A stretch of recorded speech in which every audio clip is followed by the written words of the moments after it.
আসসালামু আলাইকুম ওরহমতুল্লাহি অবরাকাতু। সুপ্রিয় দর্শক মণ্ডলী, আশা করি মহান আল্লাহ পাক রব্বুল আলমিনের অশেষ রহমতে প্রত্যেকেই ভালো আছেন, সুস্থ আছেন। আর যারা আল্লাহর হুকুমে সুস্থ নেই তাদের জন্য সুসংবাদ নিয়েই আজকের ভিডিওটি সাজিয়েছি। প্রিয় দর্শক, আজকে আমরা 3টি রোগ নিয়ে আলোচনা করব, যে 3টি রোগ কোনো মমিন মুসলমানকে আক্রমণ করলে সেই ব্যক্তি খুবই সৌভাগ্যবান এবং তাকে জান্নাতি বলেও ধরে নেওয়া যেতে পারে, কিংবা সেই ব্যক্তি আল্লাহর খুবই প্রিয় হয়ে থাকেন। কেননা রোগসমূহ মুমিনের জন্য বেশিরভাগ সময়ই গুনাহের কাফফারা হয়ে থাকে। আমরা বিভিন্ন রোগে অসুস্থ হয়ে পড়ি। এই অসুস্থতা আমাদের গুনাহ ক্ষমা করার জন্য উসিলা। মানুষের উপর যেই বিপদ আপদ বা অসুস্থতা আপতিত হয় তার জন্য তার কর্মফল দায়ী। আবার একইভাবে এই সকল অসুস্থতা বিপদ আপদ মানুষের গুনাহসমূহ জড়িয়ে দেয়। মহানবী সাল্লাল্লাহু আলাইহি সাল্লাম ইরশাদ করেছেন, যে ব্যক্তি অসুস্থ অবস্থায় ধৈর্য ও সহিষ্ণুতার সঙ্গে একটি রাত অতিবাহিত করবে, আল্লাহ তাআলা তাকে সদ্যজাত শিশুর ন্যায় নিষ্পাপ করে দিবেন। সুবহানাল্লাহ। নবীজি সাল্লাল্লাহু আলাইহি সাল্লাম আরও বলেছেন, সত্যের নিকটবর্তী থাকো এবং সরল সোজা পথ অবলম্বন করো। মুমিনের যে কষ্টই হোক না কেন, এমনকি তার গায়ে যদি কোনো কাঁটাও বিঁধে বা সে কোনো বিপদে পতিত হয়, সবকিছুই তার গুনাহের কাফফারা হয়। হযরত আবু হুরায়রা রাদিয়াল্লাহু আনহু থেকে বর্ণিত, নবীজি সাল্লাল্লাহু আলাইহি সাল্লাম বলেছেন, মহান আল্লাহ যার মঙ্গল চান তাকে দুঃখ কষ্টে ফেলেন। সুবহানাল্লাহ। সুতরাং রোগ মুক্তির জন্য ব্যস্ত হয়ে যাওয়া ঠিক নয়, বরং ধৈর্যের সাথে আল্লাহর সাহায্য চাওয়া উচিত। কথিত আছে, বদ লোকেরা অসুস্থ কম হয়, অর্থাৎ অসুস্থতাও আমাদের জন্য আল্লাহর তরফ থেকে বিশাল এক নিয়ামত। আল্লাহ রব্বুল আলামিন কোরআনে বলেছেন, আমি কোরআনে এমন বস্তু নাজিল করেছি যা মুমিনদের জন্য নিয়ামত ও রহমত। হাদিস শরীফে এসেছে, রাসূলুল্লাহ সাল্লাল্লাহু আলাইহি সাল্লাম বলেন, দুটি নিয়ামতের ব্যাপারে অসংখ্য মানুষ ক্ষতিগ্রস্ত, অর্থাৎ এই দুটি নিয়ামতের যথাযথ মূল্যায়ন না করার কারণে তারা কল্যাণ বঞ্চিত। আর নিয়ামত দুটি হল সুস্থতা ও অবকাশ বা অবসর। সুতরাং সুস্থতা নিঃসন্দেহে আল্লাহ পাকের বড় নিয়ামত।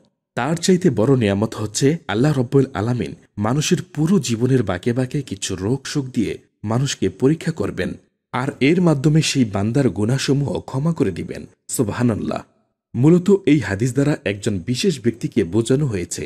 তার নাম হচ্ছে ফেরাউন, যে ব্যক্তিটি মায়ের পেট থেকে ভূমিষ্ঠ হওয়া থেকে শুরু করে মৃত্যুর আগের দিন পর্যন্ত পুরো জীবনকালে একেবারের জন্যও অসুস্থ হননি। আবার অপর হাদিসে এসেছে, হযরত আয়েশা রাদিয়াল্লাহু আনহা থেকে বর্ণিত, তিনি বলেন, আমি রাসূলুল্লাহ সাল্লাল্লাহু আলাইহি সাল্লামের চেয়ে বেশি রোগ যন্ত্রণা ভোগকারী অন্য কাকে দেখিনি। রোগ ব্যাধির মাধ্যমে মহান আল্লাহ বান্দার গুনাহ মাফ করে দেন। শুধু রোগ ব্যাধি কেন, মুমিনের যে কোনো দুঃখ কষ্টের বিনিময়ে আল্লাহ তাআলা তাকে পাপ মুক্ত করেন। হযরত আবু হুরায়রা রাদিয়াল্লাহু আনহু থেকে বর্ণিত, নবী সাল্লাল্লাহু আলাইহি সাল্লাম বলেছেন, মুসলিম ব্যক্তির উপর যে কষ্ট ক্লেশ, রোগ ব্যাধি, উদ্বেগ, উৎকণ্ঠা, দুশ্চিন্তা, কষ্ট ও পেরেশানি আসে, এমনকি যে কাঁটা তার দেহে ফুটে, এসবের মাধ্যমে আল্লাহ তার গুনাহসমূহ ক্ষমা করে দেন। সুপ্রিয় দর্শক মণ্ডলী, আমরা ভিডিও শুরুতে বলেছিলাম বিশেষ 3টি রোগের কথা যা সচরাচর আমাদের হয়ে থাকে।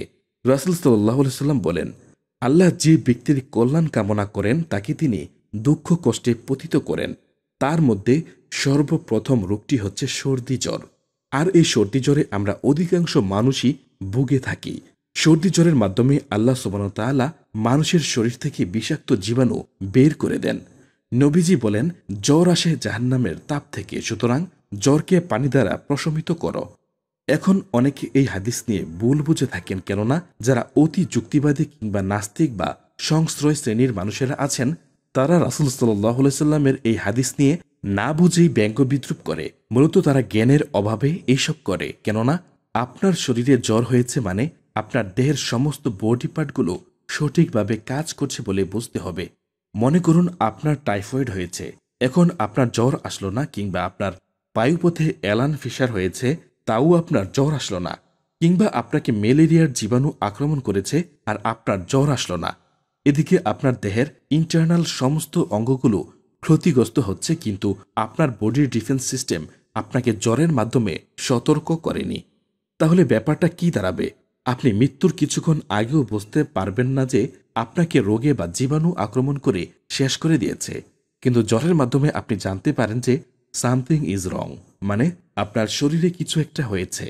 এখন আপনার দেহের রোগ প্রতিরোধকারী বাহিনী তথা বডির ডিফেন্স সিস্টেম সেটার সাথে যুদ্ধ করছে। এই জন্য ডাক্তাররা বলেন যে জ্বর হলে অন্তত 2 থেকে 3 দিন অ্যান্টিবায়োটিক না খেতে। কেননা এই 2-3 দিন যদি দেহের ডিফেন্স বাহিরের ডিফেন্স ফোর্স ছাড়াই যদি রোগের বিরুদ্ধে যুদ্ধে জয়লাভ করতে পারে, তাহলে পরবর্তীতে আপনার দেহের রোগ প্রতিরোধী বাহিনী আরও শক্তিশালী হবে। কিন্তু এখন আমরা অনেকেই জ্বর হওয়ার প্রথম দিনেই অ্যান্টিবায়োটিক খেয়ে নেই, যা একেবারে ভুল। এতে করে আমাদের নিজস্ব রোগ প্রতিরোধী বাহিনী অলস হয়ে পড়ে। পরবর্তীতে সে সামান্য সাধারণ জ্বরেও আশা করবে আপনি যেন বাহির থেকে এক্সট্রা ফোর্স ডিপ্লয় করেন, এবং ধীরে ধীরে এভাবে চলতে থাকলে একসময় আপনার রোগ প্রতিরোধ ক্ষমতা ধীরে ধীরে লোপ পাবে। আবার ধরুন, গত কাতার বিশ্বকাপে যখন সব স্টেডিয়াম বানানো হলো, তখন খেলা শুরু হওয়ার অন্তত 1 মাস আগে থেকে তারা স্টেডিয়ামের সমস্ত লাইট, এয়ার কন্ডিশন বা অন্যান্য জিনিসপত্র পরীক্ষা নিরীক্ষা করতে থাকলেন। কেননা যখন খেলা শুরু হবে তখন যেন সব ঠিকঠাক কাজ করে। আর আমাদের দেহে প্রতি 3 থেকে 4 মাস পরপর রক্তকণিকা পরিবর্তন হয়ে দেহে সম্পূর্ণ নতুন রক্ত সৃষ্টি হয়, এবং প্রতিদিনই প্রতি সেকেন্ডে আপনার দেহে নতুন নতুন কোষ জন্ম নিচ্ছে, আবার পুরাতন কোষ মারা যাচ্ছে। এখন আপনার দেহে সঠিকভাবে কাজ করছে কিনা, কিংবা কোনো রোগ হলে সেটার সাথে আপনার রক্ত ও কোষে থাকা রোগ প্রতিরোধী বাহিনী ঠিকঠাক কাজ করতে পারবে কিনা, এইসব বিষয়ে নিশ্চিত হতেও মাঝে মাঝে আমাদের সাধারণ জ্বর হয়ে থাকে। আর এই জন্যই জ্বর রাসূল সাল্লাল্লাহু আলাইহি সাল্লামের একটি প্রিয় রোগ ছিল। তাছাড়া এটি আমাদের এও স্মরণ করিয়ে দেয় যে আমাদের দেহে মাত্র 1 ডিগ্রি তাপমাত্রা বাড়লে আমরা কেমন অস্থিরতা অনুভব করি, অথচ জাহান্নামে যদি আমাদের দেহে 1 ডিগ্রি এর জায়গায় 1 লক্ষ ডিগ্রি তাপমাত্রা বাড়িয়ে দেওয়া হয়, তাহলে আমাদের কি করুণ অবস্থা হবে।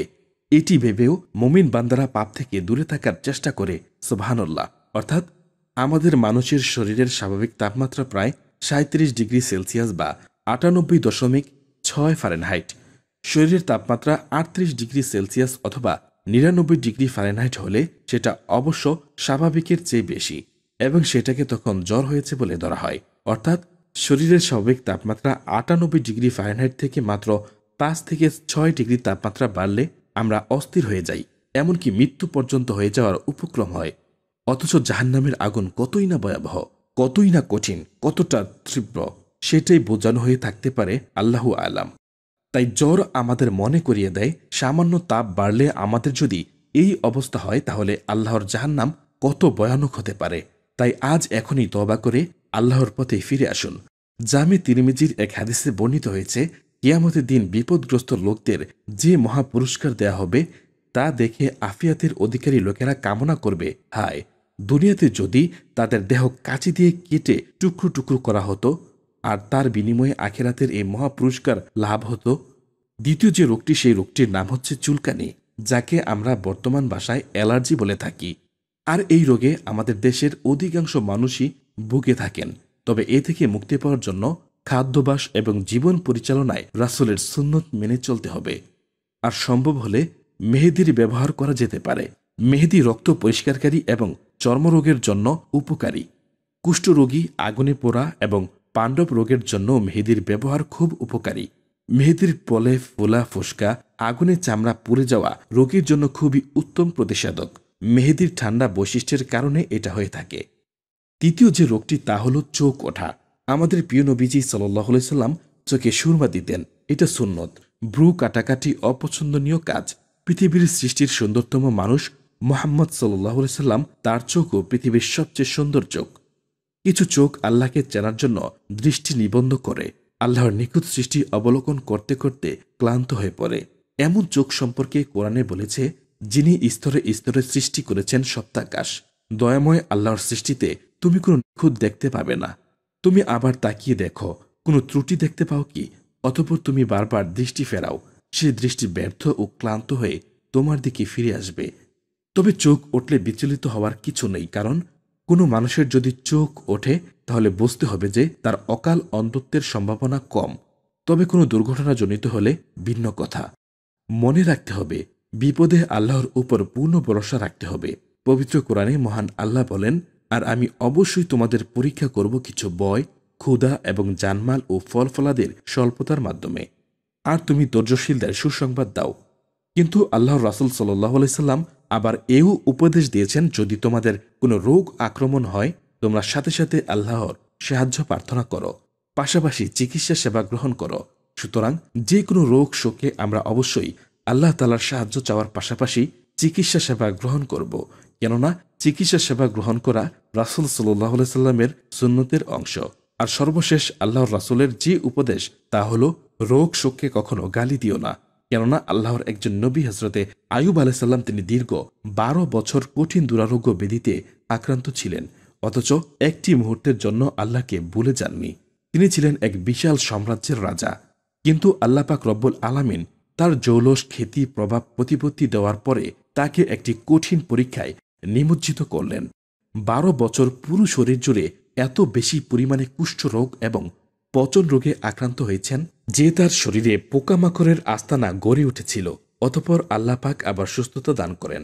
মুফাসসিরগণ বলেন, রাজার মসনদে বসা হযরতে আইয়ুব আলাইহিস সালামকে একজন বয়োজ্যেষ্ঠ প্রজা প্রশ্ন করেছিলেন, হে আইয়ুব, তোমার কষ্ট ও যন্ত্রণার সময়কার কথা কি স্মরণ হয়? তখন উত্তরে হযরত আইয়ুব আলাইহিস সালাম বলেছিলেন যে হ্যাঁ, সেই সময়গুলো এখন থেকেও শ্রেষ্ঠ ছিল। আইয়ুব আলাইহিস সালামের এই কথা শুনে সভা পরশদের অনেকেই অবাক হয়ে জিজ্ঞেস করেছিলেন, হে আইয়ুব, আপনি কি আমাদের সাথে মশকরা করছেন? আল্লাহ পাক আপনাকে কঠিন দুরারোগ্য ব্যাধি থেকে মুক্তি দিয়ে কষ্টের জীবন থেকে প্রশান্তি দান করে আজ আবার পুনরায় রাজ্যের শাসনভার দিয়েছেন। আপনি আমাদের মহারাজ, আর আপনি বলছেন কিনা এই সময় থেকে কুষ্ঠরোগে আক্রান্ত সময় কিনা আপনার কাছে শ্রেষ্ঠ ছিল?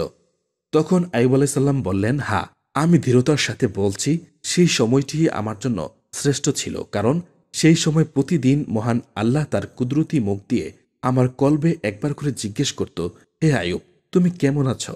সেই একটি শব্দে আমার কল্ব এতটা প্রশান্তি পেত যা আমি এই রাজ্যে 12 বছর শাসন করেও পাব না। সুপ্রিয় দর্শক শ্রোতা, মুমিন বান্দাদের প্রতি আল্লাহর অফুরন্ত রহমত, বরকত, নাজাত এটা আল্লাহ তাআলার ঘোষণা। যে ব্যক্তি আল্লাহর হয়ে যায়, সমগ্র পৃথিবী সে বান্দার জন্য সহজ হয়ে যায়। রাসূল সাল্লাল্লাহু আলাইহি সাল্লামের হাদিসে মুমিন বান্দার জন্য সুসংবাদ এসেছে, কোনো মুমিন বান্দা যদি দুনিয়াতে জ্বর ও অন্যান্য রোগে ভোগে, আল্লাহ তার অসুস্থতার বিপরীতে আখিরাতে তার পাপকে মোচন করে দিবেন।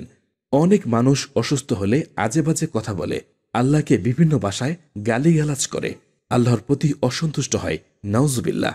আল্লাহর প্রতি অসন্তুষ্ট না হওয়ার জন্যই রাসূল সাল্লাল্লাহু আলাইহি সাল্লাম হাদিসে কুদসিতে ইরশাদ করেন, হযরত আবু হুরায়রা রাদিয়াল্লাহু আনহু হতে বর্ণিত, তিনি বলেন যে একবার তিনি রাসূলুল্লাহ সাল্লাল্লাহু আলাইহি সাল্লামের সঙ্গে এক জ্বরের রোগী দেখতে যান। তখন রাসূল সাল্লাল্লাহু আলাইহি সাল্লাম বললেন, তোমরা সুসংবাদ গ্রহণ করো। আল্লাহ তাআলা বলেছেন, দুনিয়াতে আমি আমার মুমিন বান্দাকে আমার আগুন দ্বারা আক্রান্ত করাই এই জন্য যে যাতে করে সে পরকালে আখিরাতের জাহান্নামের আগুন থেকে মুক্তি পায়। হযরত আলী রাদিয়াল্লাহু আনহু বর্ণনা করেন, আমি রাসূলুল্লাহ সাল্লাল্লাহু আলাইহি সাল্লামকে বলতে শুনেছি, যে ব্যক্তি সকালবেলা কোনো অসুস্থ মুসলমানকে দেখতে যায়, ৭০,০০০ ফেরেশতা বিকাল পর্যন্ত তার জন্য দোয়া করতে থাকে, আর বিকেলে রোগী দেখতে গেলে সকাল পর্যন্ত ৭০,০০০ ফেরেশতা দোয়া করে। হাদিসে কুদসিতে বলা হয়েছে, কিয়ামতের দিন আল্লাহ বলবেন, হে আদম সন্তান, আমি অসুস্থ হয়েছিলাম, কিন্তু তুমি আমাকে দেখতে যাওনি। বান্দা বলবে, আপনি তো বিশ্বজাহানের প্রতিপালক, আমি আপনাকে কিভাবে দেখতে যেতে পারি? আল্লাহ বলবেন, আমার অমুক বান্দা অসুস্থ হয়েছিল, তুমি তাকে দেখতে গেলে সেখানে আমাকে পেতে। সুতরাং প্রত্যেক মানুষেরই উচিত যে কেউ অসুস্থ হলে তাকে দেখতে যাওয়া এবং অসুস্থ অবস্থায় আল্লাহর ইবাদত বন্দেগীর মাধ্যমে আল্লাহর সাহায্য কামনা করা, অসুস্থতার সময় আল্লাহর সম্পর্কে সুধারণা পোষণ করা, কোনো প্রকার অশালীন মন্তব্য তথা অধৈর্য না হয়ে আল্লাহর রহমতের প্রতি অবিচল অটল থাকা। আল্লাহ সমগ্র মানব জাতিকে উক্ত হাদিসের উপর আমল করার তৌফিক দান করুন, আমিন। প্রত্যেকের সুস্থতা কামনায় আজকের ভিডিওটি এখানেই সমাপ্তি। আল্লাহ হাফেজ।